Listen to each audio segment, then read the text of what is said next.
Hello दोस्तों, आज हम अपना डबल यूएसबी का चार्जर असेंबल करके दिखाएंगे। 25 वोल्ट का चार्जर है ये। देखिए, ये अपनी पीसीबी है 25 वोल्ट की और अपनी कैबिनेट है।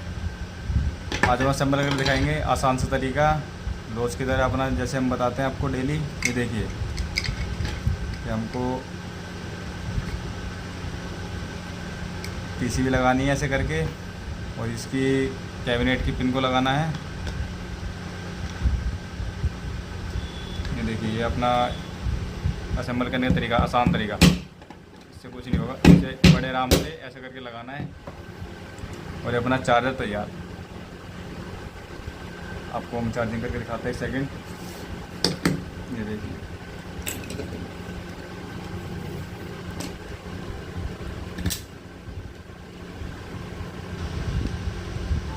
ये कि अपना चार्जिंग वगैरह डबल यूएसबी का चार्जर है। देखिए, दोनों तरफ चार्जिंग करें।